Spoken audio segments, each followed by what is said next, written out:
Last time on Shadow Piece, the second showdown between Titanic Captain and Sin started. The Sin of Lust and the Titanic Captain of Beauty encountered each other, and their match already was in the making a long time.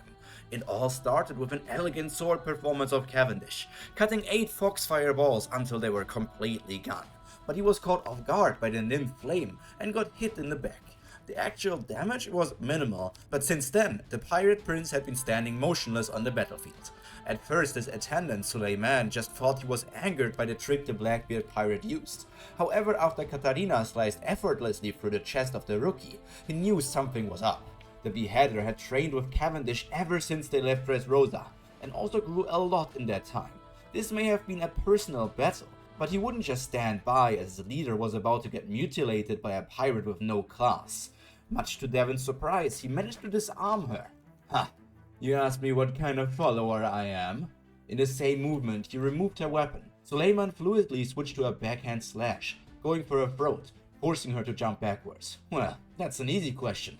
I'm simply the best follower. He had a big smile on his face. In the past, he only worked alone. Other people would just get in the way. But his interactions with Cavendish were different. They just clicked with each other. The prince may have his odd tendencies, but Suleiman truly felt like this was where he belonged. Fate deemed it so that he should be a part of this pirate crew. Devon furrowed her brows in anger, not having expected this kind of resistance from a mere subordinate. Her foxtails erupted in flames as she dashed towards him, and in unity they all swiped at her. Even his sword couldn't block the attack, but with his body he took the remaining damage to keep his captain untouched. The force knocked him away from the other 2 pirates. The self-proclaimed beauty disappointingly came to the conclusion that she couldn't enjoy disfiguring Cavendish and should just finish him. But when her tails went for the kill, Suleiman hurried back in, protecting his leader once more. His blade melted from a mythical beast's fire. Not even his haki could stop that. Out of sheer disrespect, the fox lady backhand slapped the human away, making him crash into a building. In the same action, her tails went in for another attack, and yet again Suleiman appeared in front of her, parrying some of them but getting hit by many others. Your speed is annoying, just disappear! The Titanic captain got angered, but in fact she gave the fighter the biggest compliment imaginable.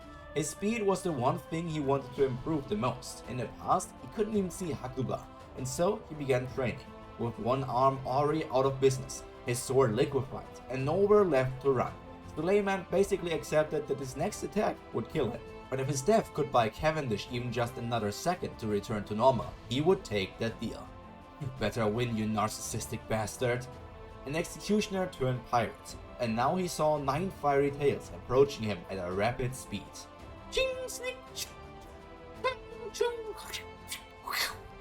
And who allowed you to die? In an unseen speed, a warrior cut through all 9 tails before reappearing in front of Suleiman. A rough voice Suleiman never heard before talked to him, but he still knew exactly who that was. Cavendish, how did you escape from my spell? That shouldn't be possible! Katarina Devon exclaimed, shocked by the events. That's where you are wrong, you hack. This isn't the Cavendish you know. This person is my goal. Shut up. I believe I have to hear your annoying voice even now. Maybe I should have just let you get pierced to death. The otherwise beautiful face of Cavendish had changed to a more demonic appearance, his mouth permanently opened in a sneer, and his eyes both being a radiant yellow-orange color. This was Hakuba, the other half that Cavendish always fought against in his mind, but slowly at least reached a half agreement of actively living together. With Cavendish being banished to another realm, it took a bit for the other person in the body to take over. Suleiman quickly backed off, but he couldn't hide the excitement from his face completely. Finally, he could see Hakuba fight, without any influence of Cavendish. Hey, bitch, you're bleeding. It was the nonchalant tone in which he was talking, and the matter-of-factness that caught Katarina unprepared. She looked at her own body before spotting countless cuts all over her arms. None of them were really deep, but it sent a message to her. This person could have already killed her if he wanted to. Not wasting a second, she entered a hybrid form. Her tails regrew, fur-covered parts of her body, claws developed on her arms and feet, and her face turned into more of a snout. But even that transformation only triggered a yawn from Hakuba. It was only when he felt the wind he started laughing like the maniac he was. Almost like a fierce dance, he pierced and slashed seemingly empty spaces. Not even Suleiman saw what the cruel personality was going for, but he knew it must have been something. And he was immediately proven correct, as blood splattered in a circle across Hakuba, and 8 mutilated bodies of Katarina Devon appeared. They were all real, but also all already dead. Their tails disappeared, but the corpses remained. A bit further away, one by one, the tails regrew on the main body of the Titanic captain. The Kamaitachi of Rommel made no signs of wanting to chase after her while she was recovering. He didn't even recognize her as a threat after all. Having realized that she can't do the same thing she did to Cavendish, he basically already felt confident in his victory. Katarina ignited her tails again, and a ring of fire started to form around her body. It grew and grew in size, until it was even bigger than a giant skull in the center of the island, before compressing it again and covering her own body with it. The Blackbeard pirate's size grew by another meter, and her entire body was covered in an orange fiery energy.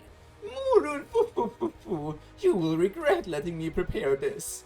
As she said this to Hakuba, he started creating a fiery orb inside her hand, which she then threw to a distant location as a demonstration. Boom! In the blink of an eye, an area of 3 kilometers got wiped out of existence. Only a massive hole remained that filled itself with seawater slowly over time. Devon expected her opponent to fall on his knees after seeing such power, but just like always, there was no change in expression at all. She extended her arm towards the second personality, and energy started gathering again. It only needed a couple of seconds to accumulate the power she showed, but those would be stressful, as Hakuba was already in her face. The rapier got pierced right at her face, which she narrowly managed to evade. Not only her attack potency, but also her speed increased manifold by absorbing the fire. As she was charging up another fox bomb, she continued to dodge the attacks of Hakuba, but the evil spirit had no signs of being worried. The attacks, just like in the beginning, precisely only cut the outermost layer of the Titanic captain's body, and the times she managed to get out of the danger zone successfully, another attack that hit followed instantly after. 10 seconds passed, and the attack was charged to its fullest that Katarina could control. She took aim, having Hakuba in her focus perfectly, but as she fired off the technique over 3 times stronger than her demonstration, she only saw the blonde monster put his blade back into its hilt, taking the full force of the attack with his, or rather Cavendish's body, not even putting up any sort of haki defense. And this is the end of today's episode of Shadow Piece. I hope you enjoyed it, because now we are getting into the good part of this battle here. Hakuba has appeared, and Hakuba is now going to face off against the 9-tailed fox. But for now, that's all from me for today. All that to be said is stay happy, stay healthy, and most importantly, stay cultured. Pyro, out. Bye!